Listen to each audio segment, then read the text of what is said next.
Hey guys, what's up? Zombie here. Welcome back to Evilzombies Lair. Today we are on episode 24, so we are almost a quarter of the way to 100. That will be next week. And yeah, we're going to go over several things today. We're going to go over some personal updates, some multimedia news, the anime recommendation of the week. Then we're going to talk about some tech news I thought was pretty cool, and then, or at least interesting, and then we're going to go over the main topic. So let's jump into this.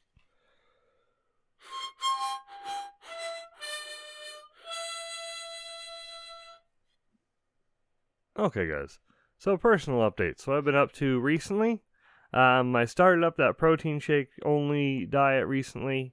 So, I'm recording small sections of it. Like every day, I'm just going to record a bit of it, give my thoughts, my progress, and then I'm going to compile it into one video at the end.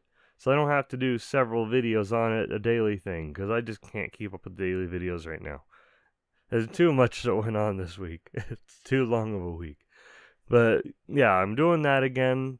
And yesterday was my first day, so today I'm actually at what my ending weight was last time.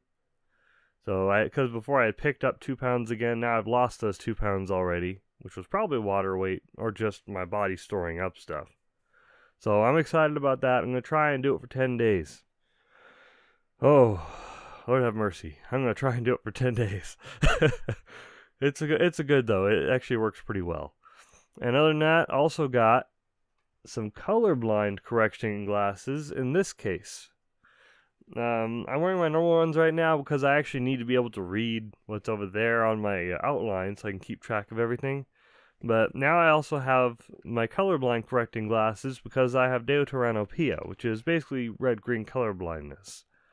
And because of that, I got the glasses from Pilestone, and they work pretty well. I mean, I took the Enchroma test again with those on, and I got normal color vision wearing them. Of course, it depends on what monitor, because different monitors have different saturation levels and different brightnesses, so some things will just be more apparent.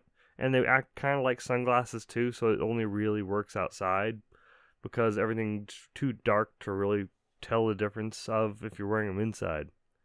So if it's daytime outside and you're going on a nice walk, I wear the glasses and it looks great. I can see things I never saw before. That's why I found all the buildings where I work look ugly as sin. The colors on the outside of the building looks terribly ugly. Now I can see the color that everyone else was seeing. Oh, no, it's just bad. But other than that, those were a great investment. They're wonderful, and I'm liking being able to see the color that other people are seeing. That's pretty cool to me.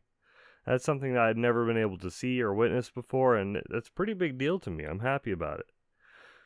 Oh, and if you've noticed, I also have a cover on the couch behind me if you're watching it on YouTube and not listening on the podcast. For the people watching, or people listening, there's a couch behind me in the office, and basically I put a nice skull cover over it so it's not a flowery couch anymore. So now there's something with skulls and it's black. So it's a little better. Okay, jumping on the next part. I've also been planning costumes since I've been dieting recently, and I used to go to conventions. I used to love them back when I was in really good shape. I also used to dress as a giant Domo-kun. Like a giant 7-foot tall Domo-kun. Well, the costume, 6 foot tall. The costume is 6 foot tall. I'm 5'9". The 5'9", 5'9.5", somewhere in there. Pretty short. But my costume is Domo-kun. Now I'm looking into doing other costumes once I get into shape. I was looking into doing either Captain America, Doom Guy, Goku, and I put together like whole lists of everything I need for it, and definitely going to do that once I get in shape and lose all the fat, because once I look good, I want to show it off in a nice costume at a convention. Because that's where my mind goes. Apparently my mind goes to, oh, I'm in shape, I can do costume. Yeah, I'm a geek. I'm a geek through and through. I want to do cosplay. Again, it's been a long time. But if I could do Goku and look good, then I'd be happy about it. I don't look good enough for that yet. No, not at all. I'm getting there. Someday. Give me a year. But yeah, guys, if you're listening to this and you want to hear some of the older episodes, go check out the Google link, the Google Drive link in the description below. If you're watching on YouTube, all the episodes are already there. If you want to listen to it, you can download them. Also, because this is a podcast, and there's also all the files I just store on the Google. because I don't think they'll penalize me right now for having multiple people download them because I don't have that many people yet. So that's where I'm jumping at right now. Okay, guys, moving on to the next area, subtopics. We're going on to multimedia news. This news isn't really about TV or movies. It's about a YouTube channel because I just want to bring awareness to it. Now, PetMonster, he's basically the one behind the hashtag Create Not Hate movement. It's an anti-cyberbullying movement that he created and started advertising out to people about creating good content and not hating on others and just focusing on making great stuff. And he had a lot of followers, a lot of support, and everyone loves this movement. I mean, it's a nice, awesome movement, and we're all really happy he was doing this. But unfortunately, YouTube keeps changing their rules and their algorithm, so their algorithm recently picked up some of his older videos. Anytime he hashtags people, I guess, it's looking at it as advertisement. So they banned his channel. It's just gone. So everyone's saying bring PetMonster back, hashtag bring PetMonster back, and we're all trying to get him back as best we can. There's even a what's it called? There's even a petition that I'll put in the description below if you believe in that and you want to bring him back. So we have a petition out and everything. So hopefully we can get him back and he can keep making great content and he can keep just supporting anti-hate movements because he's a wonderful guy. I've talked to him. He's a really cool guy. Okay, guys, moving on to the next part.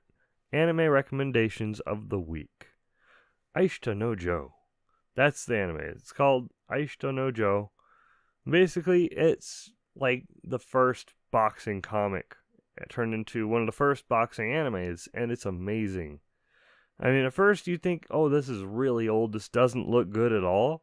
But that story is really good. I mean, no, Joe is like world's #1 douche. Seriously. But no, it's still such a good series. You really get attached to him and you want to go through his journey with him, and has a fantastic ending. I read the entire series before I watched it. I read the manga before I watched the series, which is kind of how I would tell anybody to do anything like this if the manga came out first, so that you can enjoy the whole thing properly. And there's Aishita no Joe 1 and Aishita no Joe 2 for the anime. So it's split into two series that are about 50-something episodes each. And it was really good. I enjoyed it. I think you guys would enjoy it too. Okay, guys. Next, and if you want to see what anime I have watched, go to myanimelist.net /user/profile/Evilzombie123. myanimelist.net/profile/Evilzombie123. Okay, moving on. Oculus messed up something bad. Okay, so basically, normally they check for credentials and stuff like that and certificates for if you have a legit Oculus device and you bought the game legally, and they want only certain games to work on their devices to control the market flow a little bit, which I think is absolutely retarded, but I understand it anyways. Because money and marketing. You get more money and you sell more headsets if you just make it work with everything. That's just a fact. You sell more headsets if it just works with everything. It works well and it works with everything. I don't know why they can't figure that out yet. Maybe it's just because it's owned by Facebook now. But yeah. Basically, they bricked the Oculus. All of them. All of the Oculuses don't work right now. They're bricked. And everyone's pissed off at them because they did an update so that it requires, well, I guess it's just the way it's checking for certificates. It just doesn't work anymore. It's not recognizing it. So they bricked their own system and nobody can use it. All they do is send out an apology for it. They're like, sorry, we messed something up. That's pretty bad. You don't want to brick your main moneymaker. If it's like a game or two, just test it out with that in-house first. Quality control. That's how we avoid this. Simulated incidents, you know? You simulate it in a controlled environment with a handful of computers. It's not that hard. Software development is like that. They wanted to rush it. They probably just pushed it out once they said, oh, it works good. No. You messed it up, and you're going to lose a crap ton of money for it. I mean, just, it's a lot of money. No, okay. But that's some bad news on them. That was the tech news I thought was interesting this week. That they basically bricked their own main device, their own main way of living. And for anyone that bought an HTC Vive, I bet they're really happy right now.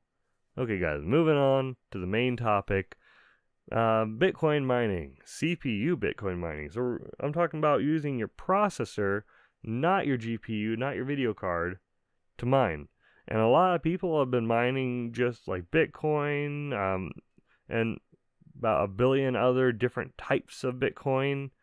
And I'm going to talk about one type that can be mined using your processor if you don't have a video card capable of decently fast Bitcoin mining. Because normally it becomes a battle of, can you mine fast enough to make up for the power that you're using? And a lot of the time it's no.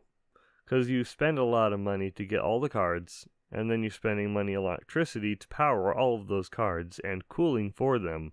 So a lot of times it just barely balances out unless you got really good cards for a great price.